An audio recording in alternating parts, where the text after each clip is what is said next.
Abu Jahal waktu itu kebetulan waktu dia berhasil membuat pemboikotan terjadi, dia berpikir inilah peluang yang paling besar untuk bisa menjadi raja di Mekah, gitu kan?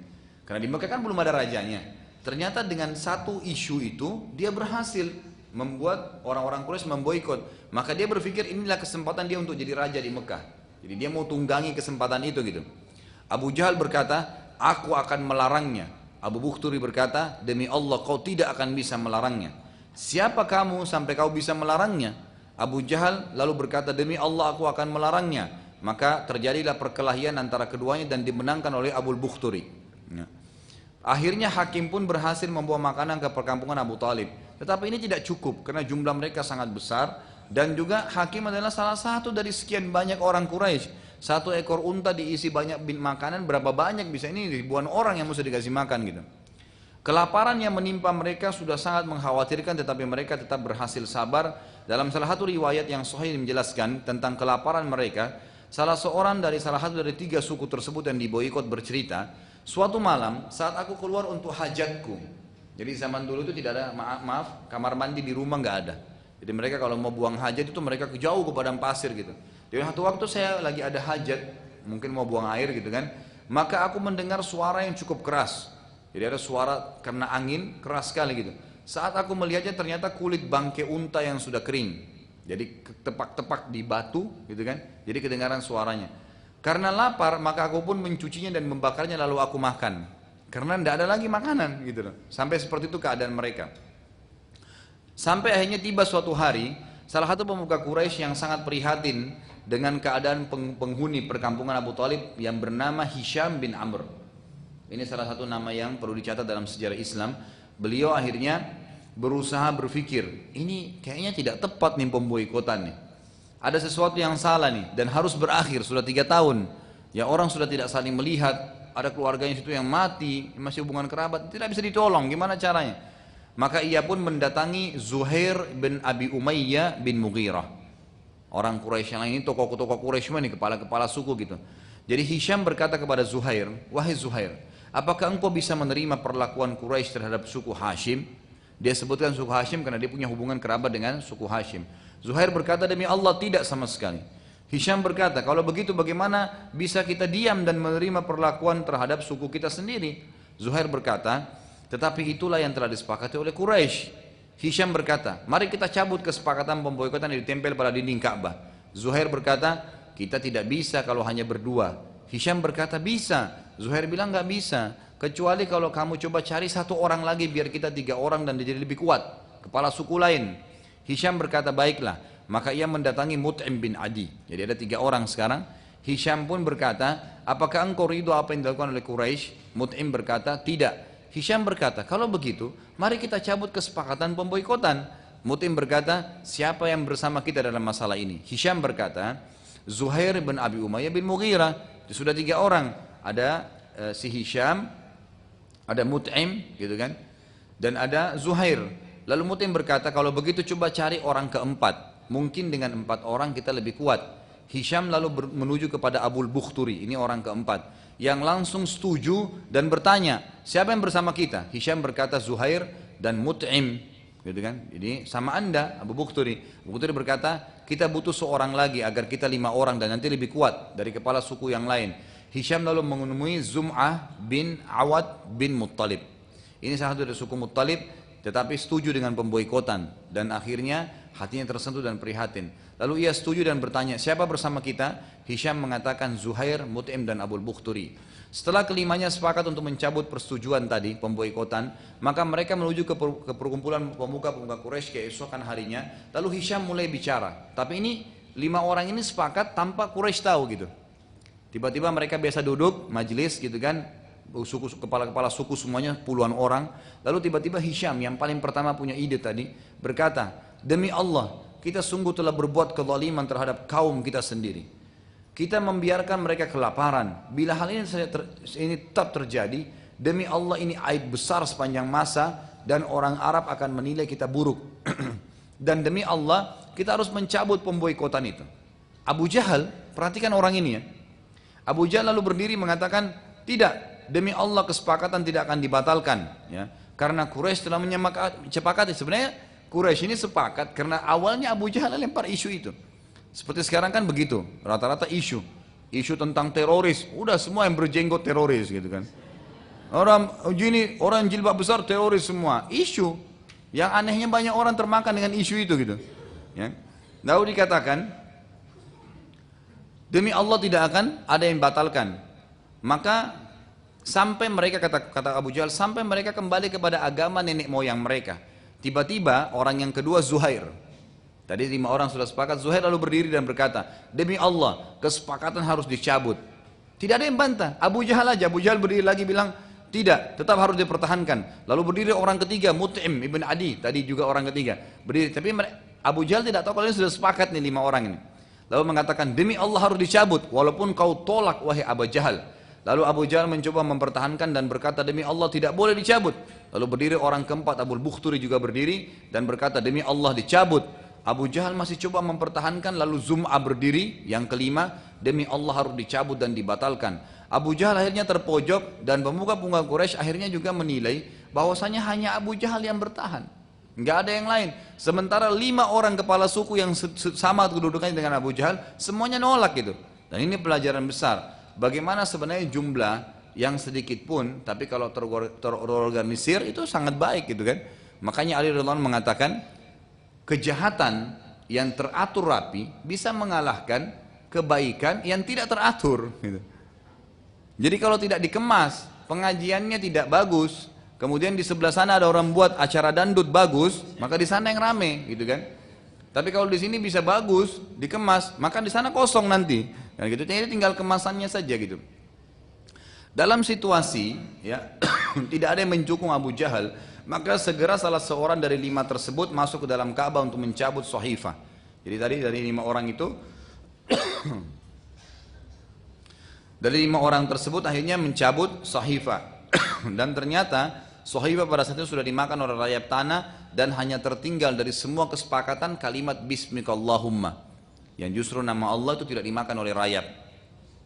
Akhirnya pemboikotan tersebut berhenti dan kaum muslimin juga ketiga suku kembali lagi masuk ke Mekah dan berbaur dengan penduduk umumnya. Tetapi penyiksaan dan penghinaan tetap saja terjadi dan puncaknya pada tahun ke-10 dari penobatan kenabian Nabi SAW setelah meninggalnya Abu Talib, paman Nabi SAW.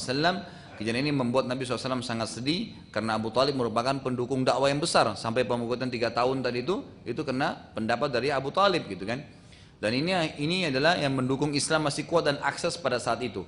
Tapi setelah Abu Talib meninggal, maka ternyata ya Nabi SAW dan kaum muslimin malah tertindas. Baik, kita lanjutkan. Masih ada waktu ya? Baik, kita lanjutkan dengan poin kedua, masih bersambung dengan tahun kesedihan. Jadi setelah selesai pemboikotan 3 tahun itu, pindah ke masalah tahun kesedihan. Tahun kesedihan ini disebutkan karena terjadi kematian 2 tokoh besar yang merupakan ya orang yang sangat berpengaruh dalam kehidupan Nabi SAW. Yang pertama Abu Talib pamannya, yang kedua istrinya Khadijah. Nabi SAW kalau di lapangan didukung oleh Abu Talib, kalau beliau sedang di rumah ditenangkan oleh istrinya Khadijah. Dua-duanya meninggal dengan tahun yang sama gitu. Saat Abu Talib akan meninggal dunia, Nabi SAW sempat datang dan berkata kepada pamannya, wahai pamanku, ucapkanlah la ilaha illallah, ucapkan dengan lisanmu, tidak ada Tuhan selain Allah yang berhak disembah kecuali Allah, maka uhaju bika indallahi yaumal qiyamah, saya akan tolong anda dengan kalimat itu di depan Allah. Karena dengan sudah mengucapkan itu, akui saya sebagai nabi, selesai, itu sudah cukup gitu kan. Lalu yang terjadi, perhatikan, siapa lagi yang datang kepada Abu Talib? Ada yang tahu? Abu Jahal lagi. Perhatikan, Abu Jahal datang lagi. Abu Jahal lalu hadir pada saat Abu Talib akan meninggal dunia dan berkata begini, wahai Abu Talib, bila engkau mengucapkannya, maka demi Allah kami, jadi dia bukan namakan saya ya, tapi dia mengatakan kami, semua suku Quraisy akan menghinamu sepanjang masa. Ya, lihatlah kata para ulama sejarah bagaimana perlakuannya Fir'aunnya umat ini, gitu kan. Jadi dia bukan cuma nolak hidayah untuk dirinya, tapi untuk orang lain, gitu kan. Orang kalau pergi pengajian bukan cuma dia tidak hadir, larang orang pergi. Untuk apa di sana tidak bagus begini begitu, malah diajak kepada kemaksiatan, gitu kan. Nah ini bahaya sekali. Karena bimbang akhirnya Abu Talib tidak bersyahadat dan akhirnya dia mengatakan sebelum ruhnya dicabut, aku khawatir bila mengucapkannya maka Arab akan menghinaku dan ia meninggal dalam keadaan kafir. Ini sekaligus membantah sebagian pemahaman orang-orang Syiah yang mengatakan Abu Talib paman Nabi nggak mungkin meninggal dalam keadaan kafir karena mereka tidak punya sanad, nggak punya riwayat yang bisa dipegangi gitu. Semestinya sudah jelas, ya, bukan mustahil. Ada Nabi Ibrahim alaihissalam sebelumnya itu ada ayahnya Azar meninggal dalam keadaan kafir, Nabi Nuh anaknya, ya, Nabi Lut istrinya, ada nabi-nabi sebelumnya Nabi SAW dan itu tidak mengurangi kadar Nabi alaihissalam. Lalu yang terjadi sebulan atau 2 bulan setelah meninggal Abu Talib, Khadijah pun, jadi sebulan 2 bulan setelah meninggal Abu Talib, ini khilaf di antara ahli sejarah apakah sebulan atau 2 bulan, tapi yang jelas setelahnya Khadijah meninggal radhiyallahu anha, istri Nabi SAW, satu-satunya pada saat itu istri Nabi SAW dan ibu anak-anak beliau. Jadi beliau belum menikah lagi pada saat itu, cuma 1 orang, Khadijah di Mekah. Orang yang paling pertama masuk Islam dan orang yang paling banyak mendukung dakwah Nabi SAW dari sisi support semangat, harta, gitu kan, selalu begitu. Khadijah pun yang telah meminta Nabi SAW agar fokus berdakwah dan meninggalkan perniagaan dengan mengeluarkan hartanya untuk kebutuhan dakwah. Dan ini sebuah sifat yang mulia. Tolong ikhwat kita, para muslimah, perhatikan buat anda dan anak anda, perempuan-perempuan anda, jadikanlah idola kita itu adalah wanita-wanita yang khalidat, yang kekal namanya dalam Al-Quran. Itu dalam sunnah Nabi, Khadijah, Aisyah, Fatimah, ya, Sofia, nama-nama para sahabiat. Jangan jadikan idola penyanyi-penyanyi rock, orang-orang yang tiap malam berzina, gitu kan, artis-artis yang tidak jelas statusnya, gitu kan. Kenapa harus mengeka? Kenapa bukan orang yang sudah jelas? Apakah anda tidak sadar bahwasanya namanya Khadijah kekal sampai sekarang itu untuk dicontohi? Tidakkah kita kaum laki-laki menyadari kekalnya namanya Abu Bakar dan kisahnya juga supaya kita contohi? Bukan mustahil kita bersama mereka di surga dan masuk surga tanpa hisab. Tinggal menciplak saja kehidupan mereka. Mereka manusia biasa seperti kita kan. Makan, minum, takut, sedih, senang, biasa. Menikah, punya anak, sakit juga dan sehat. Itu semuanya memberikan pelajaran besar kepada kita. Jadi jadikan orang-orang ini sebagai hal yang luar biasa. Makanya waktu Khadijah radhiyallahu anha, begitu Nabi SAW mengatakan saya diutus oleh Allah, saya beriman. Langsung dia beriman. Kemudian didukung Nabi SAW. Sampai satu kali Jibril datang kepada Nabi SAW mengatakan, wahai Muhammad, sebentar lagi Khadijah akan datang membawakan untukmu makanan. Memang Khadijah lagi bawa makanan. Jibril sampaikan, pada saat dia masuk ke ruanganmu ini, sampaikan salam dari Tuhannya, dari Allah. Ini bukan dari siapa-siapa. Dan beritakan berita gembira kepada Khadijah bahwasanya dia memiliki istana di surga Allah siapkan yang semuanya dindingnya itu dari emas, dari perhiasan, tanahnya dari mutiara, semuanya kenikmatan yang tidak akan pernah ada kesusahan di dalamnya. Itu kesenangan luar biasa. Apa yang Khadijah lakukan? Manusia biasa, punya 2 mata, punya 2 tangan, punya 2 kaki, sama dengan kita. Melalui masa anak-anak, masa remaja, menikah, tua, meninggal, gitu kan. Lalu apa yang dia lakukan selama hidupnya? Ternyata cuma memberikan dukungan terhadap dakwah, memberikan dukungan terhadap suaminya yang sedang berdakwah, gitu kan. Lalu dia beribadah semampunya, langsung dijamin masuk surga. Toh dunianya akan kita lalui sebentar. Jadi jadikan orang-orang seperti ini sebagai ibrah dan pelajaran gitu. Di sini saya katakan, dia kalau anda mungkin punya fotokopinya, itu ini sifat mulia seorang muslimah yang mendukung suaminya dalam setiap kegiatan dakwah, terutama kalau suaminya dai, gitu kan. Biarin dia berkorban untuk agama ini. Jangan sampai kita salah. Bukan karena hanya sibuk sedikit ceramah atau tuntut ilmu di masjid, malah dia merasa terganggu. Masa taklim terus, gitu kan, misalnya. Masa begini terus? Ya kenapa tidak sebaliknya gitu? Kalau memang suami anda sibuk taklim, ikut aja, nggak masalah. Kalau memang butuh untuk bersama gitu kan, atau berikan dukungan kepada dia. Khadijah radhiyallahu anha waktu Nabi SAW keluar berdakwah pagi, pulang malam, nggak ada masalah. Yang penting dia tahu suaminya dalam keadaan benar, sudah selesai gitu kan. Dukungan itu ada partisipasi pahalanya, ada partisipasi pahala yang kita berikan atau diberikan oleh Allah SWT. Nabi SAW bersabda, telah datang kepada aku Jibril, hadis Bukhari Muslim, Sesungguhnya Allah telah mengirim salam untukmu dan sampaikan berita gembira kepada Khadijah bahwasanya ia akan memiliki istana di surga yang terbuat dari permata dan di sana tidak ada keributan atau penuh dengan ketenangan dan tidak ada lagi keletihan. Karena kematian kedua orang tersebut maka Nabi SAW pun sangat terpukul dan sedih, maka tahun itu disebut dengan tahun kesedihan. Nabi SAW mengatakan dalam riwayat yang sahih, tidak ada siksaan Quraisy yang lebih pedih daripada yang terjadi pada saat kematian Abu Talib. Pada saat kematian Abu Talib. Baik, mari kita tutup ya, ceramah kita ini dengan dakwah ke kota Taif. Kalau masih sempat nanti kita akan singgung sedikit tentang kisah jin Nusaybin. Dan sebenarnya ini ada subjudul baru ya. Subjudul baru ini sebenarnya dakwah ke kota Taif, kemudian kisah jin Nusaybin dan kejadian Isra dan Mi'raj. Tapi sebelum saya bahas, mungkin kalau ada yang mau bertanya silakan. Ya.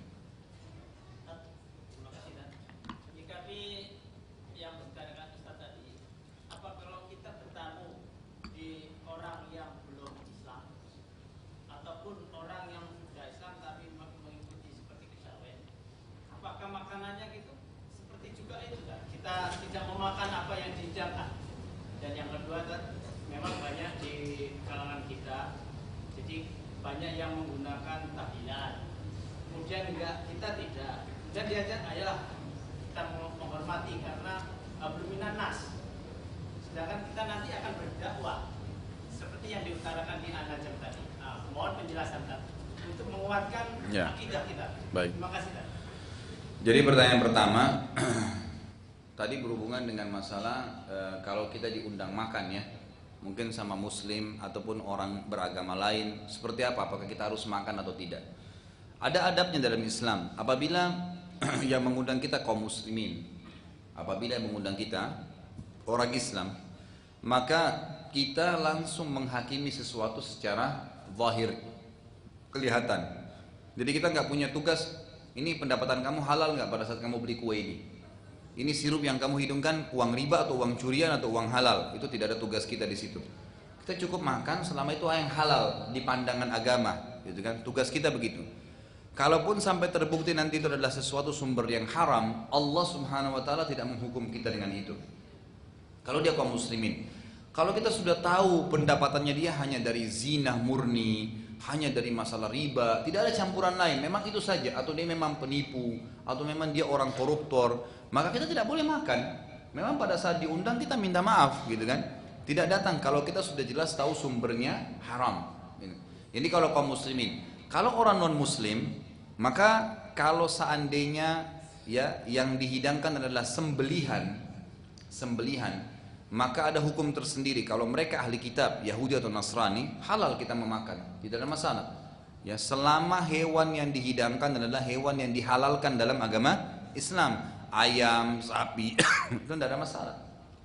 Nah, gitu. Makanya para ulama mengatakan kalau kita lagi di negara-negara non muslim, kemudian kita temukan memang ada restoran orang Nasrani, orang Yahudi, maka masih boleh kita makan sembelihannya. Ini sesuai dengan surah Al-Maidah ayat 5 yang menceritakan tentang bolehnya memakan sembelihan ahli kitab. Tapi kalau orang selain ahli kitab, misalnya orang Hindu, orang Buddha, orang ateis, tidak punya Tuhan, gitu kan, maka ini tidak boleh dimakan sembelihannya. Ini kalau sembelihannya. Kemudian kita lebih jabarkan lagi, kalau seandainya yang dihidangkan adalah atau yang dijual makan makanan yang bukan sembelihan, kue-kue, minuman, tetangga kita ada orang Hindu yang menjual misalnya, atau masih ada kerabat kita misalnya yang memang tidak beriman pada Allah, bukan ahli kitab juga, maka kalau itu sifatnya bukan sembelihan dan makanan itu juga tidak tercampur yang haram, maka tidak ada masalah. Tidak ada masalah, itu masih boleh. Ya, makanya para sahabat pada saat mereka ke Syam, ya mereka ke Irak, pada saat Nabi SAW meninggal, mereka interaksi dengan orang-orang muslim ini. Bahkan ada di antara mereka yang sempat membeli ya samin, itu minyak samin, itu dibeli dari orang-orang Faris. Orang Faris ini orang-orang yang tidak punya Tuhan, gitu kan. Lalu sempat ditanya sebagian di antara mereka, bagaimana bisa kamu membeli ini? Dari mana kalian bisa mengetahui kehalalannya? Lalu para orang salaf ini, para tabi'in mengatakan, ya kami melihat ini adalah bukan sembelihan, dan ini bukan bahan-bahan yang dari yang haram, maka semuanya masih terbuka, semuanya masih terbuka. Kurang lebih seperti itu. Pertanyaan yang kedua ini yang bagusnya, tentang bagaimana seandainya kalau ada teman-teman kita dari kaum muslimin masih mengajak kita berbuat syirik, berbuat bid'ah, baik itu minta-minta di kuburan gitu kan, atau berbuat perbuatan-perbuatan yang tidak pernah Nabi SAW contohkan walaupun dalam mata dia ibadah. Seperti contoh, banyak di antara kaum muslimin kalau ada orang meninggal buat tahlilan misalnya, atau ada orang yang mau pindah rumah baca berzanji gitu kan, atau apa saja. Sekarang saya sudah sering bahasakan dan saya lagi tulis tulisan, mudah-mudahan Allah mudahkan insya Allah terbit. Itu judulnya begini, Kiaiku dan Guruku Muhammad, bagaimana dengan kiai dan guru Anda?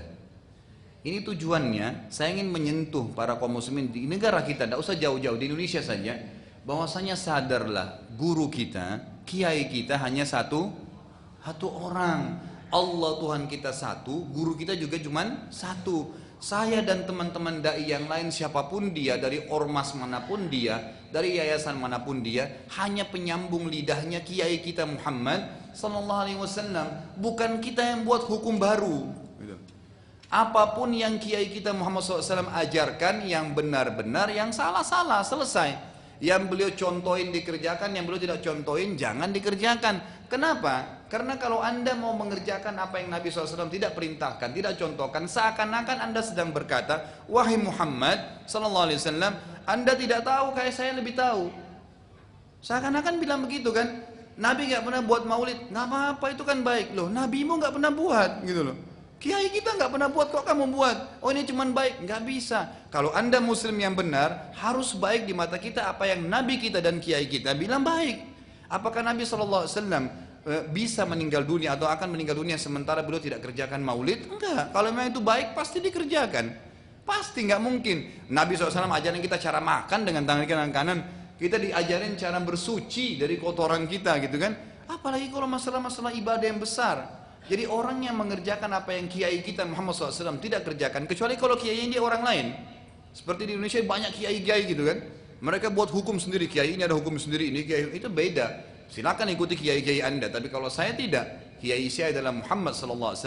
Dan siapapun yang bersyahadat jemaah sekalian, mau dimanapun dia, mau dia di benua Amerika, di benua Afrika, di Asia, di Australia, di mana saja. Di kampung manapun terkecil di muka bumi ini, selama dia syahadat, harus gurunya cuma satu.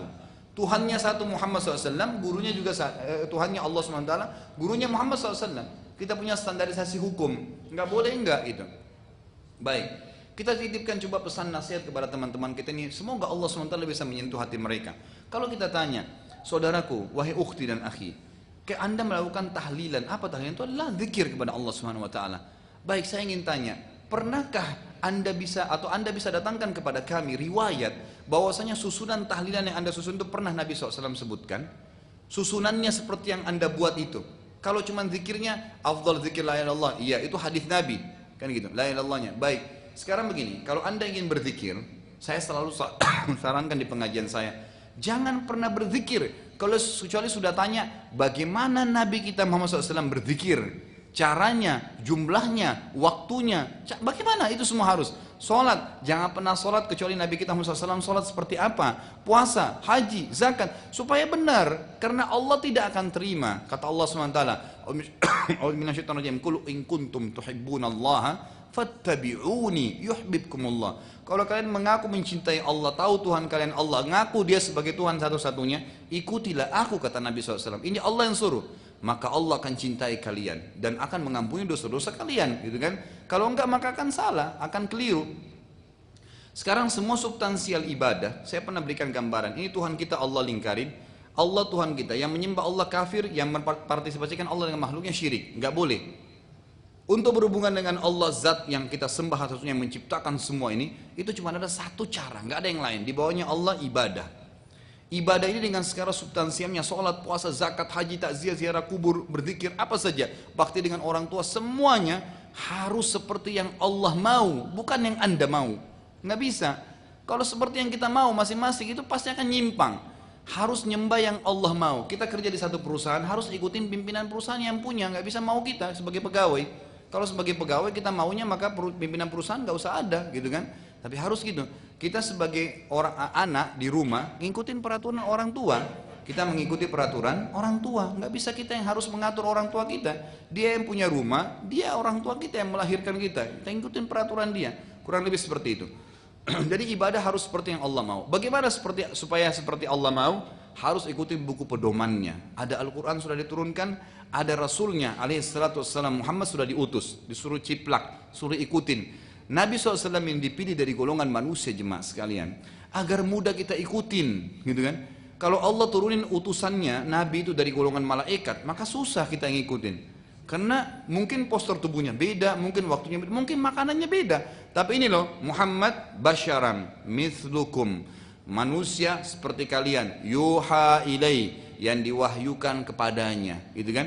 Diwahyukan, beliau ngantuk, beliau capek, beliau tidur, beliau nikah, beliau lapar, kan gitu. Beliau dari bayi juga, bukan tiba-tiba besar, gitu kan? Sama, beliau meninggal, sama seperti kalian. Tinggal ikutin ciplak, cara makannya, cara tidurnya, berpakaiannya, ikutin semua. Kalau mau benar-benar beribadah kepada Allah. Dan ini Allah yang berfirman, bukan saya. Saudara-saudara sekalian, perhatikan firman Allah SWT yang sering kita dengarkan ayatnya. A'udzubillahi minasyaitonir rajim, laqad kana lakum fi rasulillahi uswatun hasanah. Ini sering dipotong sampai sini oleh para dai-dai kita nih. Enggak disambung ayatnya. Pada diri Rasulullah SAW ada suri tauladan. Sering teman-teman kita yang buat maulid baca ayat ini tapi sampai sini. Yang baca tahlilan baca sampai sini. Lanjutin ayatnya. Untuk siapa? Pada diri Rasulullah SAW suri tauladan, liman kana yarjullah. Siapa yang mau mengenal Allah, yang mau ibadah sama Allah, gitu? Liman kana yarjullah wal yaumal akhir, mau masuk surga nanti di akhirat, wa dzakarallaha katsira, dan ingin berzikir dengan Allah, zikir yang banyak. Di sini kata ulama, subhanallah, Allah SWT mengkhususkan dan zikir kepada Allah zikir yang banyak karena banyaknya penyimpangan justru di zikir. Tadi masalah berzanji, masalah tahlilan, masalah justru di zikir. Dan tidak ngikutin Rasulullah SAW. Gimana caranya gitu? Kok bisa anda mengaku punya kiai lain, punya ustadz lain, sementara beliau sudah mengajarkan. Jadi kesimpulannya, kalau anda ingin ibadah apapun, mau pindah rumah, jangan usah baca berzanji, tanya. Kalau pindah rumah Nabi punya tuntunan enggak? Gitu kan? Enggak usah repot-repot, Islam itu mudah. Yang ada tuntunannya ikutin, yang tidak enggak usah kita buat-buat. Apalagi dalam ibadah.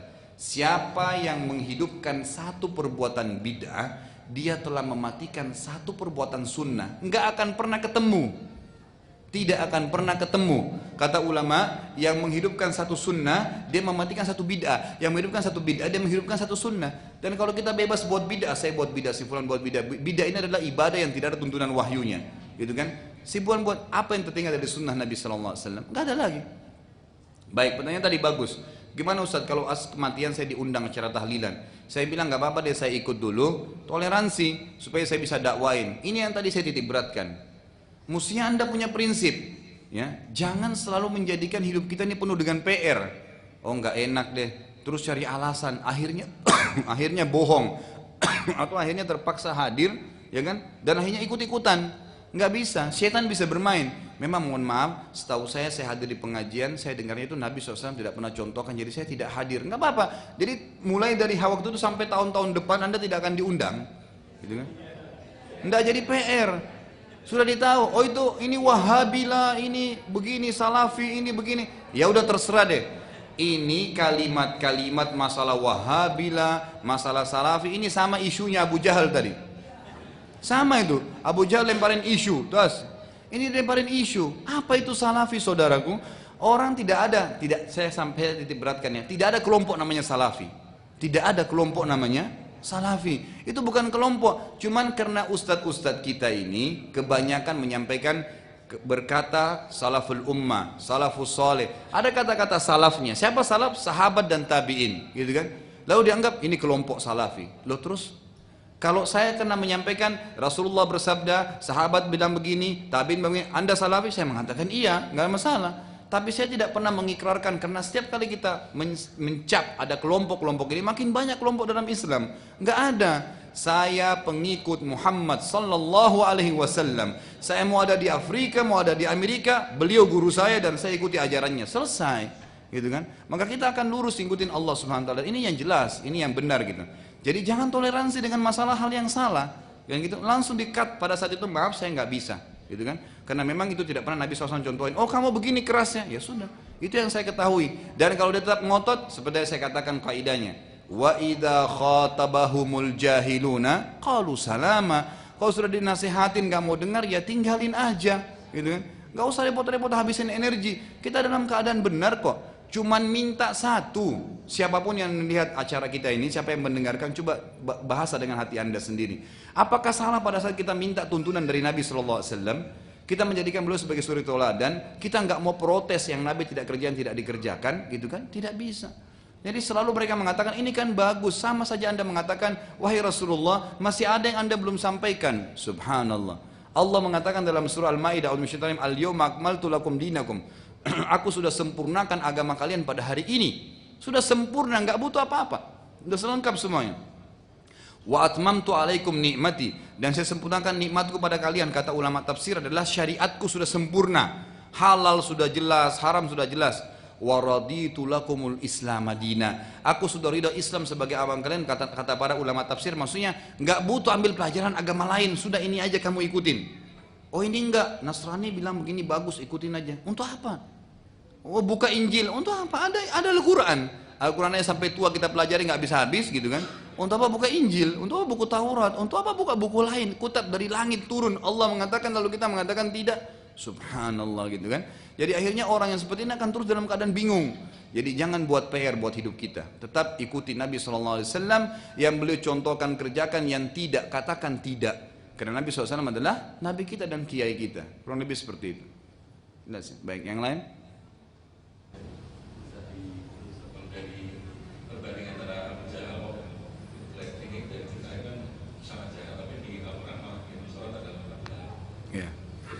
Baik, di dalam Al-Quran yang disebutkan adalah Abu Jahal, sampai ada surah Abu Lahab, ada surah Al-Lahab. Sementara Abu Jahal yang begitu jahat tadi itu nggak ada surah Abu Jahal gitu kan.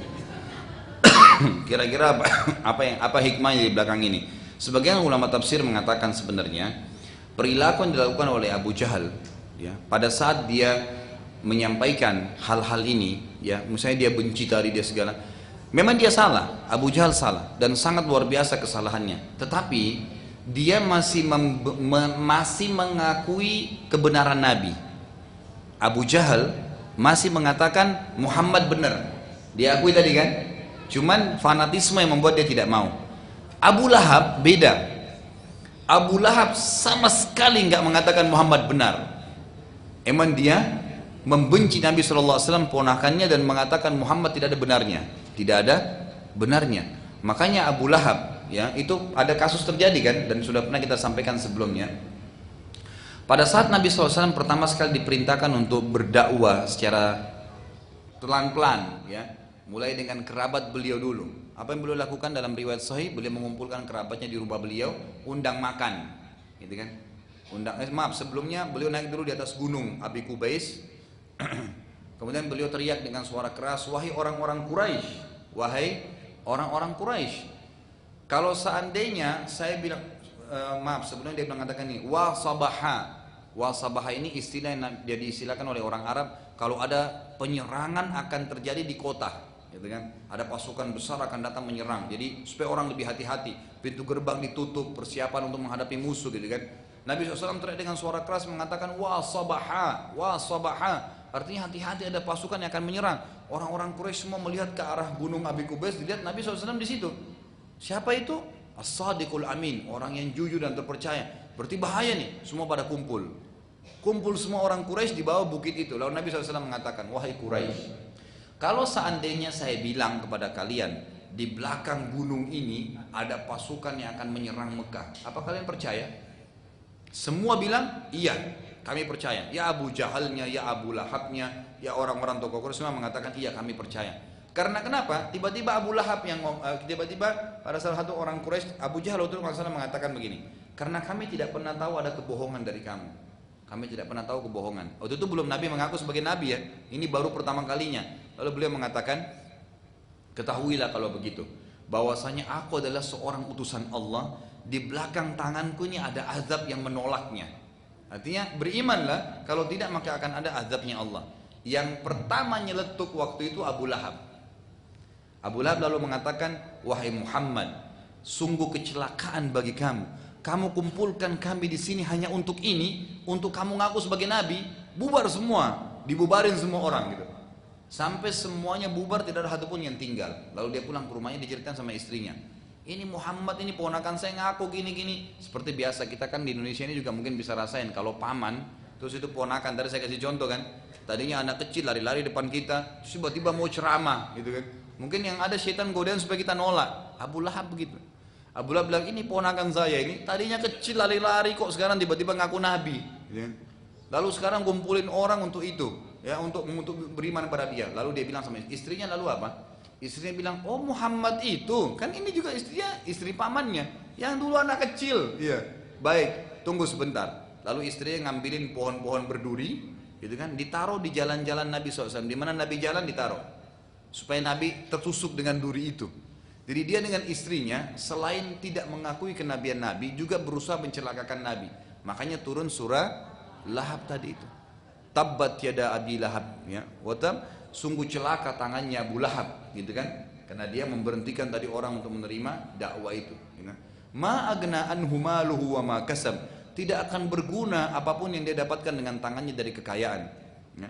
Sayasla naran dzata lahab, dia akan masuk ke dalam api neraka yang berkobar-kobar. Wamra'atuhu, dan istrinya hammalatal hatab, yang membawa ya pohon-pohon berduri, ya. Ada juga dikatakan dalam riwayat menggantungkan di lehernya ya beberapa macam hal-hal yang bisa menyusahkan Nabi sallallahu alaihi wasallam. Fi jiriha hablum min masad, ya, yang dia memang menggantungkan atau menaruh itu di jalan-jalan Nabi SAW sehingga menyusahkan Nabi SAW. Jadi kenapa Abu Lahab disebutkan? Kurang lebih alasan yang lebih umum dipanggil oleh para ulama hadis, ulama tafsir, itu karena Abu Lahab dia adalah orang tokoh Quraisy yang terdekat dengan Nabi SAW dan menolak dakwah Nabi SAW dengan terang-terangan. Kalau Abu Jahal itu masih dari suku lain, gitu kan? Satu Quraisy tapi suku lain istilahnya, gitu kan? Dan dia masih mengakui kenabian Nabi SAW, cuma dia menolak karena fanatisme. Tapi Abu Lahab tidak, dari sukunya, paman terdekat, paman kandungnya, dan ini memang tidak mengakui risalah Nabi SAW dan kemudian menyuruh juga atau untuk menyusahkan Nabi SAW, membubarkan orang. Dikatakan dalam sebuah riwayat bahwasanya Nabi SAW setiap kali berceramah, ya, di musim haji, ya, saya Rasulullah diceritakan Allah itu Tuhan kalian, jangan sembah berhala ini. Nabi SAW ceramah. Itu selalu di belakangnya ada orang yang matanya satu rusak sebelah kiri dan berkata, jangan kalian dengar, gitu kan. Ini dari suku kami, dia pembohong. Waktu ditanya oleh para sahabat siapa orang itu, semuanya mengatakan itu adalah Abu Lahab. Jadi Abu Lahab datang di belakang Nabi SAW katakan dibohong, kami lebih tahu. Orang percaya Abu Lahab kena pamannya. Akhirnya ditolak dakwah Nabi SAW, gitu kan. Jadi selain dia tidak mengakui, ternyata dia juga memberhentikan orang untuk mendengarkan dakwah. Tadi Abu Jahal sekali lagi saya katakan dan saya sering ulangi, tadi mohon maaf, memang dia menolak dakwah dan banyak penyebab juga, tapi dia masih mengakui bahkan mendengarkan Al-Quran, dan Nabi SAW cuma fanatisme yang menolak. Kurang lebih begitu gambaran para ulama kenapa Abu Lahab yang ditulis dalam Al-Quran dan bukan Abu Jahal. Tapi Abu Jahal malah lebih banyak namanya dalam buku sejarah, dalam hadis-hadis Nabi, gitu kan. Jadi bukan berarti itu tidak disebutkan dalam Al-Quran, berarti dia tidak diekspos, malah sangat diekspos dalam sejarah Nabi SAW. Masih ada? Ibu-ibu nggak ada yang mau nanya nih? Kayaknya sudah paham semua, Masya Allah ya. Kisah Abu Jahal hari ini membuat kenyang ya. Iya silakan Pak. Jadi orang-orang Quraisy itu mereka bersumpah atas nama Allah. Orang-orang Quraisy bersumpah atas nama Allah. Makanya Allah mengatakan, dan saya yakin Bapak Ibu yang hadir di awal pertemuan sirah kita tahu itu. Allah SWT mengatakan dalam Al-Quran, A'udzubillahi minasyaitonirrajim, wa idza sa'altahum man khalaqas samawati wal arda wa sakhkhara asy-syamsa wal qamar la yaqulunna Allah. Wahai Muhammad, kalau kau tanya orang-orang kafir Quraisy itu, Abu Jahalnya, Abu Lahabnya, semuanya, siapakah yang menciptakan langit dan bumi ini?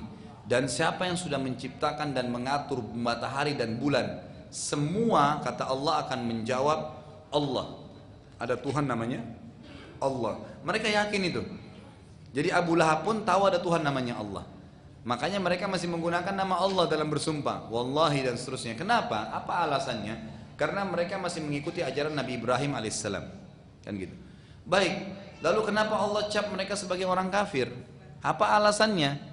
Maka Allah menyuruh Nabi Muhammad SAW tanya, kenapa kalian sembah berhala-berhala ini kalau begitu? Untuk apa nih patung-patung disembah? Sudah tahu yang ciptain patung, udara, air, batu, segala ini Allah. Lalu mereka mengatakan dalam Al-Quran dikekalkan, A'udzu minasyaitonir rajim, ma na'buduhum illa liyuqarribuna ilallahi zulfa. kami nggak sembah berhala-berhala ini kecuali kami jadikan perantara antara kami dengan Allah.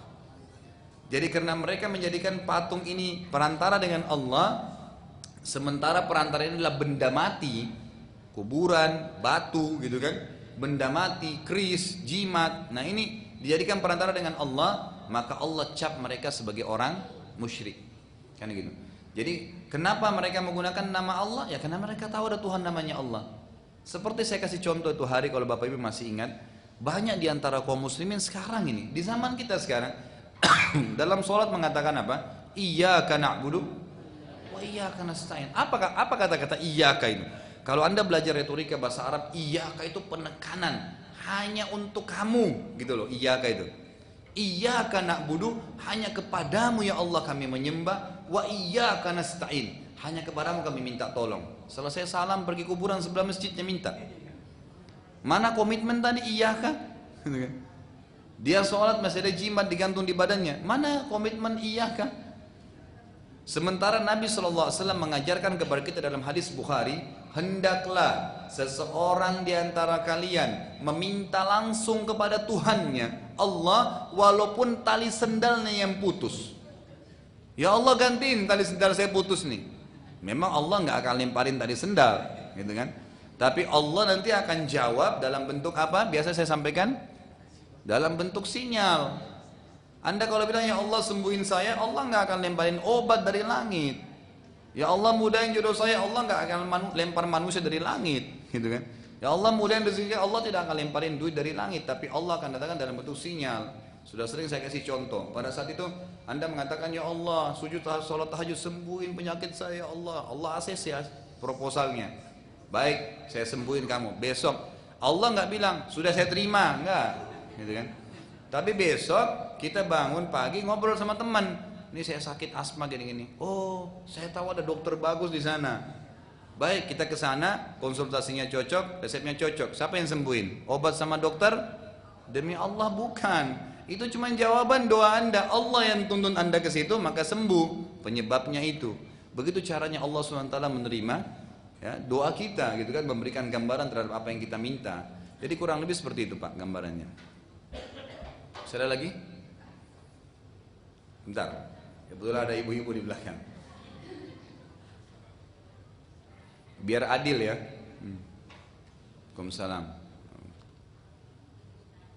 Waduh, saya nggak dengar.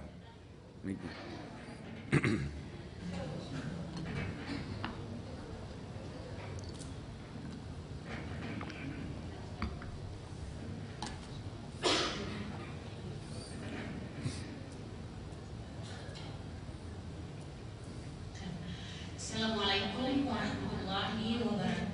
Waalaikumsalam warahmatullahi wabarakatuh. Saya ingin menanyakan Ustaz, masalah sujud Ustaz. Tadi Ustaz mengatakan sujud berdoa tentang minta proposal dari pemerintah. Nah, yang saya tanyakan, bisa berbahasa Indonesia? Nah, sekali lagi doa itu bisa kita baca doa di dalam Al-Quran. Doa dalam Al-Quran bisa dalam sujud kita baca. Hanya saja yang saya tanyakan, selama ini sujud tilawah umpamanya kan, sujud tilawah itu ada khusus bacaan yang kita baca setiap kali kita mendengar surah As-Sajdah itu. Baik, artinya sujud tilawah apakah ada doa khususnya atau tidak gitu ya? Baik. Dan setiap sujud itu bisa kita membaca doa dalam Al-Quran. Baik. Pertama-tama sekali Bapak Ibu sekalian, kalau memang Anda niat mau bertanya mulai dengan salam, tidak apa-apa salam. Ada mic atau tidak ada mic, gitu kan? Karena biasanya Bapak Ibu ini kalau pas lagi tidak ada mic-nya, langsung Ustaz saya mau tanya ini, begitu pakai mic, Assalamualaikum warahmatullahi wabarakatuh. Artinya sama aja. Kalau memang niat mau salam, salam, insya Allah kita jawab gitu kan. Kalau enggak. Ini cuma sekedar masukan sebelum saya jawab itu Bu ya. Baik, pertanyaan kedua. Pertanyaan tadi yang pertama adalah bagaimana masalah sujud, gitu kan, berhubungan dengan sujud. Bolehkah orang membaca doa dalam bahasa Indonesia? atau bolehkah membaca ayat-ayat Al-Quran yang sebenarnya isinya doa di dalam sujud itu. Pertama sekali kita kalau bicara masalah sujud ini sebuah kegiatan yang luar biasa, Dalam hadis Bukhari ada seorang sahabat yang bernama Abdullah bin Amr bin As radhiyallahu anhuma. Beliau berkata, "Ya Rasulullah, aku minta kepada Anda agar berdoa kepada Allah, gitu kan, supaya aku ini bisa bersama dengan Anda di surga." Kata Nabi SAW, apakah ada permintaan lain? Kata beliau, tidak.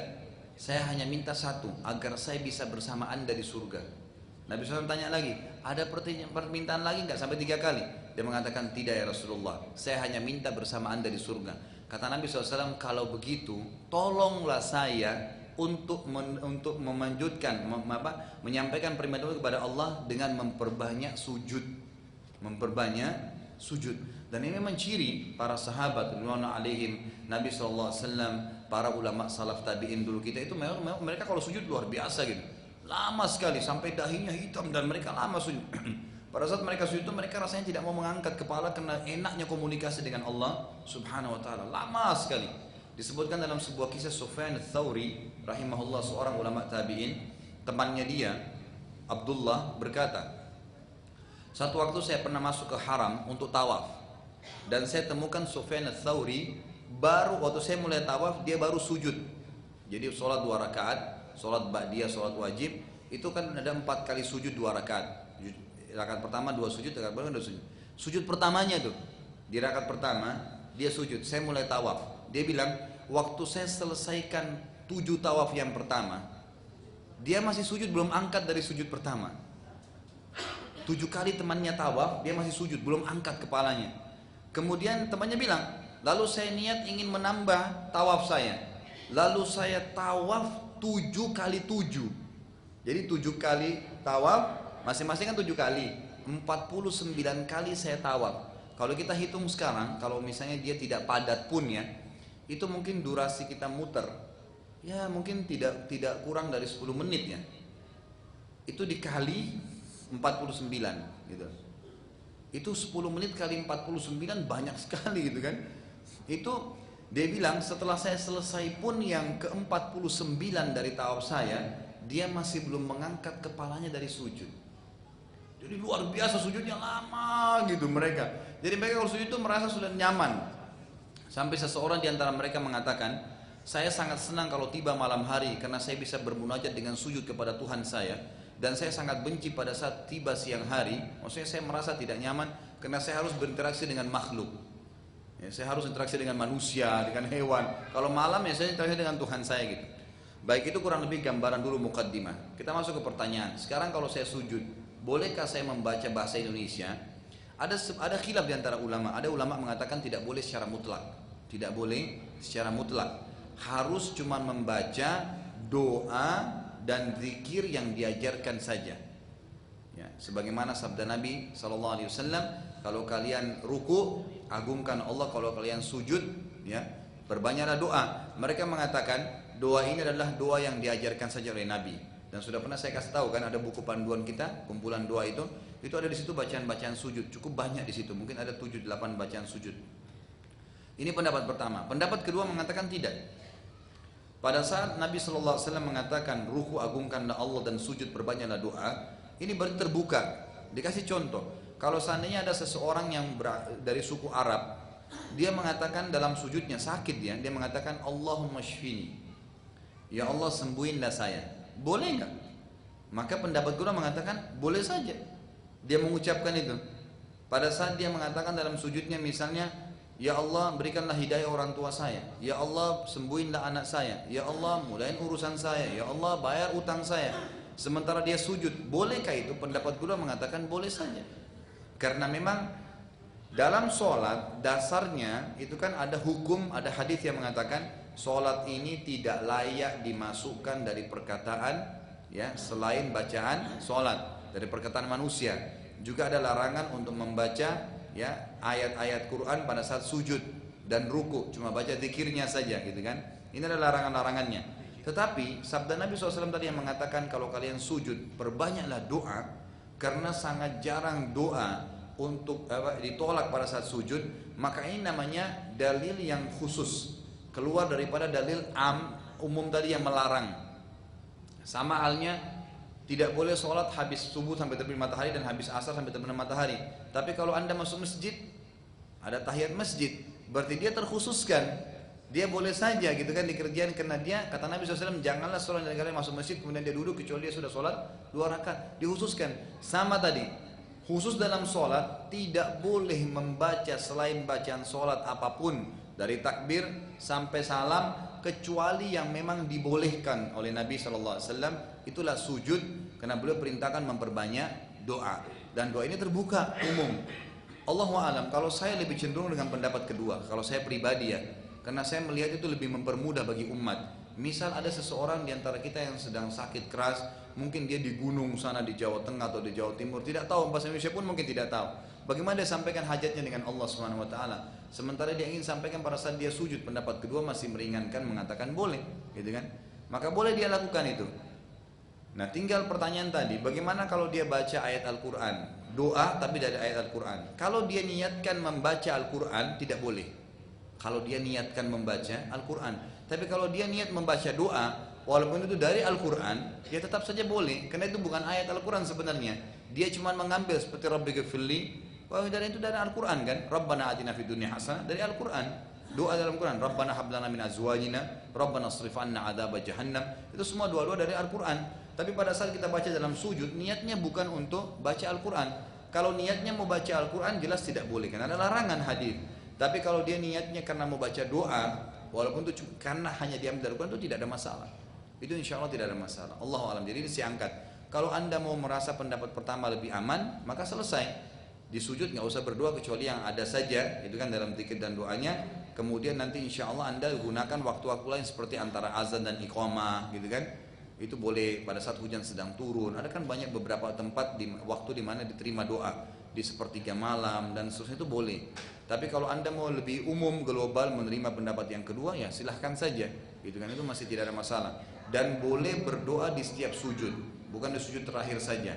Karena kata Nabi SAW, kalau kalian ruku tadi agungkan Allah, kalau kalian sujud perbanyak doa. Kalau kalian sujud tidak disebutkan sujud terakhir. Dan juga dikatakan aqrabu abdun ila rabbi wa huwa sajid. Kalau hamba itu sangat dekat dengan Allah pada saat dia sujud, fa'akthiru fihi doa, maka perbanyaklah doa pada saat itu. Perbanyak doa pada saat itu. Allahu a'lam. Pertanyaan, ibu saya berpesan jika dia meninggal tolong ditahlilkan, sedangkan saudara saya masih kuat. Apa ini? Saudara saya masih kuat. Apa ini? Iya, tapi saudara saya masih kuat, tutup sampai situ aja. Kemudian kosong, lalu saya minta titik-titik. Apa ini? Ya. Baik. Intinya adalah kalau orang tua kita mewasiatkan sesuatu yang Nabi tidak perintahkan, jangan dikerjakan. Kita cukup mengerjakan apa yang Nabi perintahin. Sudah jelas, ada masjid lagi dibangun, sumbangin atas nama orang tua kita, silahkan, sedekah jariah, bangun rumah anak yatim, fasilitas umum, ya kan, kemudian mendoakan dia, beristighfar untuk dia, taubat, gitu kan, itu semua dianjurkan. Kenapa nggak berdoa saja sepuasnya? Ya Allah, ganti semua dosa orang tua saya dengan pahala. Berdoa tiap saat dengan itu.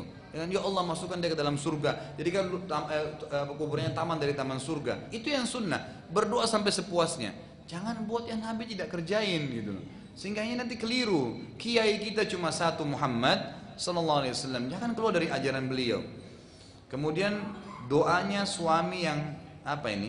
Saya minta doanya suami yang sedang sakit semoga cepat sembuh, insya Allah ya, supaya bisa ikut pengajian. Mudah-mudahan Allah SWT sembuhkan suami ibu dan juga seluruh kaum muslimin yang sedang sakit. Allah SWT insya Allah mudahin segala urusan-urusan kita di dunia, dan juga Allah SWT melunasi utang orang-orang yang belum membayarnya, serta mengangkat seluruh permasalahan yang sedang menimpa kaum muslimin. Saya wasiatkan jemaah sekalian, untuk diri saya dan juga jemaah sekalian, marilah kita mengisi sisa hidup kita ini dengan amal-amal soleh. Ingatlah, peluang-peluang ibadah yang kita sia-siakan tidak akan pernah bisa terulang untuk diperbaikin. Setiap hari kita punya lembaran buku amal yang akan dicatat oleh Raqib dan Atid, maka biarkan Raqib yang mencatat dan bukan Atid, sehingga kita selalu merasa nyaman pada hari kiamat. Dan juga buku lembaran itu akan kita temui penuh dengan ibadah pada hari kiamat. Ingat, menyibukkan diri dengan ibadah akan menjauhkan kita dari kemaksiatan. Maka sibukkan diri terus. Habis pengajian ini apalagi sebentar nih, habis pengajian sebentar apalagi, terus begitu. Ya, jadi sehingga selalu terus terisi dengan ibadah. Jangan pernah peduli dengan perkataan setan yang kadang-kadang menunggangi orang-orang sekitar kita. Oh, kamu terlalu alim ya, masa dari taklim ke taklim lagi, masa dari mengaji ke mengaji lagi, ya tidak bisa dengar musik, tidak bisa begini, tidak bisa begitu, masa jilbabnya cuma warna itu saja, nggak apa-apa, jangan terpengaruh dengan itu semua. Istiqamalah dan yakin ini kebenaran, maka kita insya Allah akan mendapatkan berkah dari Allah Subhanahu wa Ta'ala. Tetap berakhlak yang baik, perhatikan sunnah Nabi Sallallahu Alaihi Wasallam sehingga orang mencintai sunnah Nabi Sallallahu Alaihi Wasallam. Kalau ada benar dari Allah, kalau ada salah dari saya mohon dimaafkan. Subhanakallahumma bihamdika asyhadu an la ilaha illa anta astaghfiruka wa atubu ilaik. Wassalamualaikum warahmatullahi wabarakatuh.